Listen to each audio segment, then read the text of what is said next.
A continuación, el Dr. Richard Mark Soley presentará el trabajo Digital Twin, Consortium, and Natural Resources. Richard is the Executive Officer of the Object Management Group, Executive Director of the Cloud Standard Customer Council, Executive Director of the Industrial Internet Consortium, and Executive Director of the Digital Twin Consortium. Dr. Soley also serves on numerous industrial, technical, and academic conference programs committees and speaks all over the world on issues relevant to standards, the adoption of new technology, and creation of successful companies. As a sample of his multiple involvements, Dr. Soley is responsible for the vision and direction of the world's largest consortium of his type with OMG. He's an active angel investor and was involved in the creation of both Eclipse Foundation and Open Health Tool. A native of Baltimore in Maryland, in the United States, Dr. Soley holds a bachelor, master, and doctoral degree in computer science and engineering from MIT. Welcome again, Dr. Soley, and you can start your presentation. Thank you for the welcome. And I apologize for my voice. I hope you can hear me okay. Yes, we can hear you okay. Okay, that's good. So you must be wondering, we are the authority in digital twin. What in the world is a digital twin? And sure that you've heard of it, you wonder what it is. The analysts agree that, the IDC says, for example, 30% of global 2,000 companies will have implemented advanced digital twins in their operational processes. By 2020, that's this year. 13% of all organizations use digital twins today. 62% plan to use them within a year. 67% within 2 years. That's pretty impressive. That's from Gartner. IDC also says, as enterprises struggle to gain value from the explosion of operational data to support actions and decision-making, digital twins for operations offer a promising solution. There must be something to it. McKinsey, for example, says there's an $11 trillion market in the next 5 years. That's $11 million. Quite a lot of money. I think I already said that. The market is projected to reach $26 billion in the next 5 years, with an annual growth rate of 38%, according to Grand Research. Obviously, there's something important to knowing something about digital twins. And that was 38%. Motor intelligence, that's 35% over the next 4 years. About the same. So we'll go by that. Enough. There's a problem there, the three problems. Three problems are, number one, limited interoperability. Not only is there limited interoperability between digital twins in vertical markets, across vertical markets, oil and gas and building management, for example, but there's limited interoperability across the life cycle of digital twins, from as designed to as built to as maintained. There's market confusion. Everyone is claiming to have digital twins now, without any agreed definition of what a digital twin is. They can guarantee that they have digital twins, and you don't know. And nevertheless, the stakes are high. What do I mean by that? Well, there's limited and no standardization of digital twins, and there's no common language for defining a digital twin. It can be difficult to apply across the product lifecycle, from as built, as designed to as built to as maintained. And you have to fit it into a legacy integration environment. It's very, very few environments where digital twins are brand new. We have to somehow figure out how to use them in a brownfield situation with existing technology portfolio and creating new technical debt. There are limited use cases and research available to learn from others. You can get research from Gartner and IDC and others, I mentioned at the beginning of the presentation, but they're limited, and it's only research the size of the market. There's very little to use in terms of use cases. It's difficult to know where to start to quickly get value. That is, which of your physical devices should have a digital twin, when and where. In most cases, your employees haven't done this before, so you have a skills gap. You don't know how to implement digital twins, and you don't have the people to implement digital twins in your company. Worse, your vendors are now claiming digital twin overnight rebranding without having any definition of what a digital twin is. The stakes are high. Once you choose a digital twin path, you have to stay on it. And unfortunately, because there's no interoperability, you have to use the vendor that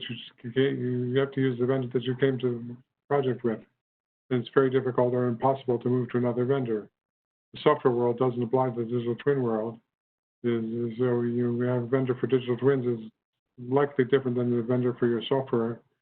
And then that means that you have a hard time moving from one to another.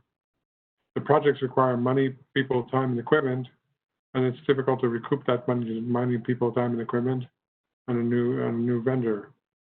In order to find answers on what to use, when to use, and how to use it, and if you get it right, the payoff is worth the risk, because a digital twin can tell you whether to use a physical device, whether to maintain a physical device, when to maintain a physical device, but it's not worth the risk if you don't get any other data from it. So how does this consortium help to solve those challenges? Number one, it improves interoperability. I'm going to tell you how. We're dedicated to accelerating the market, and we're dedicated to demonstrating the value, so you can get use cases from us. Number one, we are ensuring that digital twins interoperate through your product lifecycle, from as designed to as built to as maintained. And not only across your lifecycle, but across vendors, and across vertical markets. I'm going to talk about vertical markets in a moment. You can influence the requirements of digital twin standards depending on your vertical market. You're likely in petroleum and oil and gas. You care about digital twins that are being heavily used in that market, especially by companies like Shell and Exxon. But you want to know what it means to implement them in your company. You can help develop best practices for security, privacy, and trustworthiness. Create a library of reference implementations for digital twins. Better use digital twins with existing systems, legacy infrastructure. That's the brownfield infrastructure that I talked about earlier. And provide frameworks to better work across digital twin technology stack.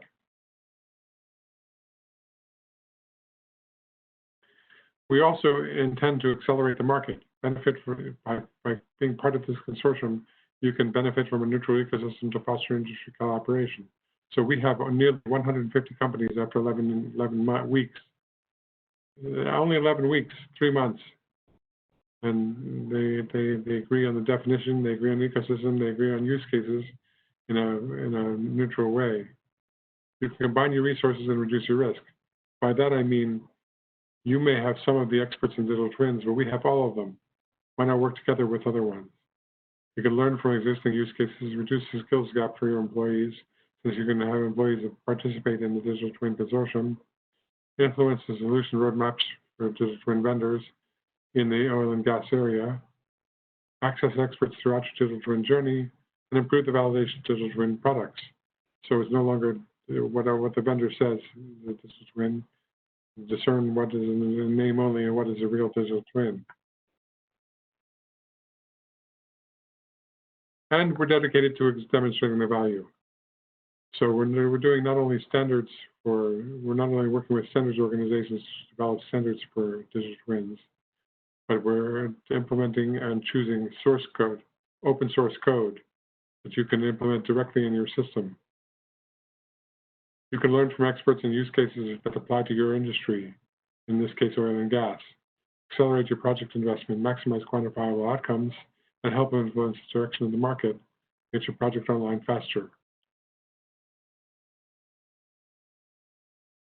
The goal of the consortium is simple, to be the authority in digital twins. You want to know what a digital twin is? You come to us. You want to know how to secure your digital twin, how to implement the policy that you care about, how to maintain an interoperability and overall development of digital twins? Come to the Digital Twin Consortium. That's what we're doing. We'll define the ecosystem, standards requirements, architectures, open source code, and identify the gaps and fill those gaps with a partnership between industry, academia, and government in a collaborative open environment. This just says the same thing in a different way. We're maximizing interoperability, not only between vertical markets, but inside a vertical market when it comes to digital twins as implemented, as they're designed, and as they're maintained. Our first year priorities are very simple. Number one, develop a use case library, and we will have that by the end of October. By the end of October, we will also have a definition of tech terminology, taxonomy, and technology for implementing digital twins, a definition of digital twin, but also how to secure your digital twins, how to get interoperability across the lifecycle. Part of that will be by defining open source implementation. We're defining types of digital twins, process, simulation, etc. Gartner says there are 3. We think there are 3 across the lifecycle: design, as built, and as manufactured and maintained. Common challenges in vertical industry specific. So one of our vertical markets is dedicated to oil and gas, for example. And we have already established a global digital twin conference. It's in Barcelona. It was originally intended to be this October, moved to next May, just moved to September of next year for the usual reason. There's 6 initial working groups, and there are currently 6 working groups working. One of them is a technology, taxonomy, and terminology group we call the 3T group. That's coming up with a definition of digital twins, an agreed taxonomy of digital twins across the product lifecycle, and how to get interoperability between vertical markets and across the product lifecycle. Our marketing group, which markets the consortium as a whole, and 4 vertical market groups: 1, manufacturing; 2, defense and aerospace; 3, infrastructure, meaning construction, building management, everything including smart cities; and 4, natural resources, which means oil and gas, mining, and utilities. That's where we're focusing for this presentation. Why would you join? Number one, you can pool resources and increase your research and development. You're going to do some of the R&D. We're going to do all of it. Why not be part of that consortium to make sure that you can work together with others that are doing the same thing? Help shape what you need in your company, but also ensure that other companies in your vertical market and other companies outside your vertical market have interoperable digital twins across all of them. Visibility into what other companies are working on. It's very possible to find out what other companies are working on and talk to experts from other companies to find out how they're succeeding using digital twins, and more importantly, how they're failing using digital twins as well. Collaborative outreach and messaging to amplify mutual market goals. In other words, you can work with our marketing department to ensure that people know what you're doing. Early access to simulation standards, best practices, and code, which are being developed and are in development. For example, we have a draft statement of what a digital twin is today, which I'm not allowed to share until there's a full agreement. Shape product plans with insights from fellow members. Identify fellow members who are the best partners and work with them through collaborative processes, and gain market presence as part of that ecosystem. 9 good reasons to participate in the consortium. 6 companies are founders of the consortium: ANSYS, Dell, General Electric, Lend-Lease, Microsoft, and Northrop Grumman. By about a week from now, that number will be 8, with the additions of Autodesk and Avanade. They're in the current process now. Another 50 companies joined in the 30 days that we started up. They're called Brown River companies. They include the United States Air Force Laboratory, Connector Geek, IOTA Foundation, Monash University. And you can tell they're from all over the world. We tried to make it possible to look at them in this way by looking at their logos. I can see that there are already some missing. Northrop Grumman is missing, for example. Nearly half of our members are based in North America. Some 2% are based in South America, 3% in Asia, 16% in Australia and New Zealand. That's not a surprise, since one of our founding members, Lend-Lease, is based in Australia, and they brought other partners to participate. About 1/3 of our members are based in Europe. It says 22 countries represented.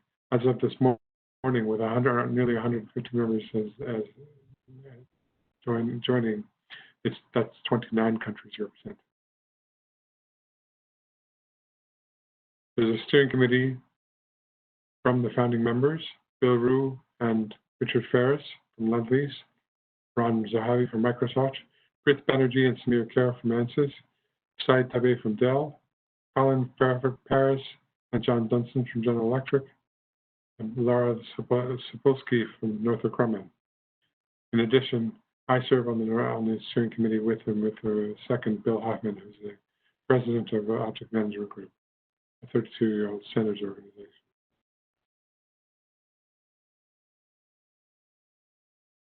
The Digital Twin Consortium is set up as a group under the Object Management Group. It includes the STO Object Management Group itself, the Industrial Internet Consortium, a 6.5-year-old consortium that is focused on digital transformation, the Consortium for Information and Software Quality, which defines standards for software quality and the software interoperability. Number one, you can influence not only yourselves, but the other companies that are participating in the working groups. And there's an opportunity to chair the working groups. There's plenty of work to go all around. We'll probably create a new working group this week or next week focused on healthcare and life sciences.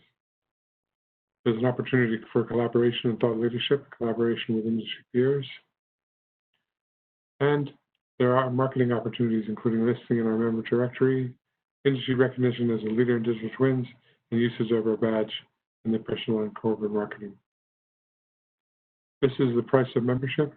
It goes from $0 for 1 year for $0 startups, companies that have no revenue and would wish to participate anyway, up to $150,000 for contributing membership and founding membership, US dollars, of course. What resources are needed to join? We recommend that members dedicate probably 2 to 3 hours per week to consortium activities. If you're not chairing one of our working groups, it's impossible to participate still without spending 2 to 3 hours per week on consortium activities. Most of our members involve multiple employees, multiple people to maximize their coverage, since we have 4 vertical market working groups, soon to be 5. The more you put into the consortium, the more you get out. Just to give you a feel for the work that we're doing, Syed Tabeh from Dell chairs a group called the Technology, Terminology, and Taxonomy Working Group, which is focused on definition of digital twins, a hierarchy of digital twins, and I would think about how to implement the digital twins through shared definitions and vernaculars. All the technology, horizontal technology across vertical markets is included in this working group, including security and trustworthiness, common characteristics, taxonomy types, platform stacks, and enabling technologies.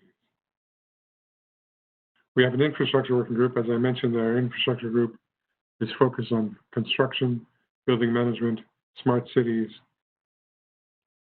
so all the icons below.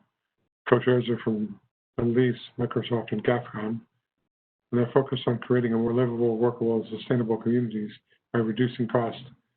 Because this is a great example.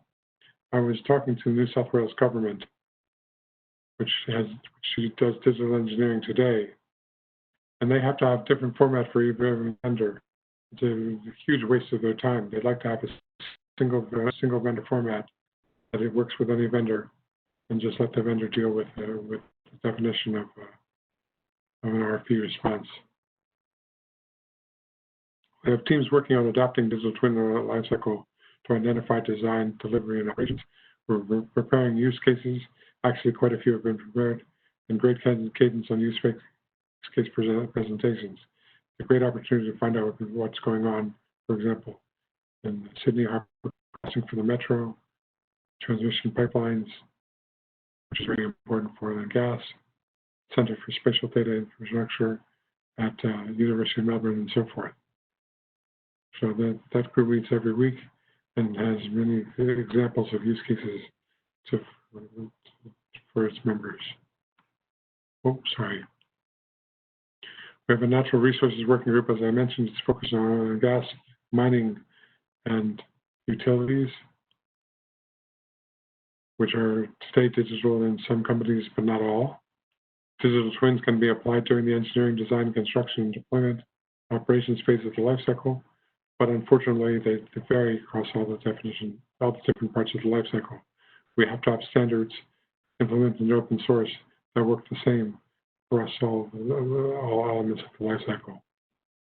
The Natural Resources Digital Twin Working Group addresses the use cases of oil and gas processes, mineral and mining, utilities, and energy. Some examples of oil and gas use cases: offshore well integrity, EPC digital twin, classified EEHA, simulation twins, digital twins to optimize over and underwater systems, simulation twins to estimate parameters for digital simulators that is often called predictive maintenance, simulation twins for error-proof solutions, gas turbine twins for predictive maintenance. We also work in mining, as I mentioned. We have a very, very active group in manufacturing, co-chaired by ANSYS, Dell, and Geminis. This is the vertical market in which you find the most digital twins today.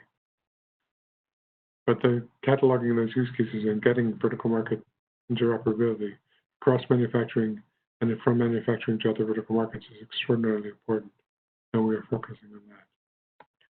Lastly, we have a working group on defense and aerospace, which is chaired by a gentleman from the United States Air Force and a gentleman from Dell also, which defense and aerospace companies and government agencies have used digital engineering and digital twins for defining their processes.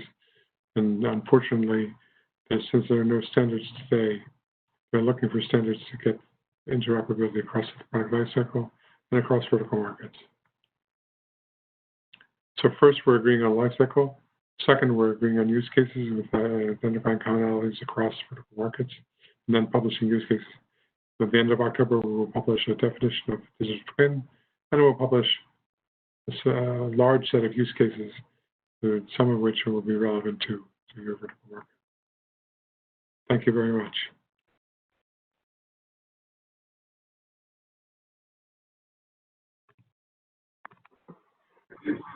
Okay, thank you, Richard, for the presentation. Very interesting. We have some questions from the audience. So the first question is, when will the DTC have a digital twin definition? The end of October, we'll have a definition of digital twin, and we'll also have a use case library that's accessible by everyone, member or non-member. If you'd like to see some of the work that's being done today, you can participate in this consortium today.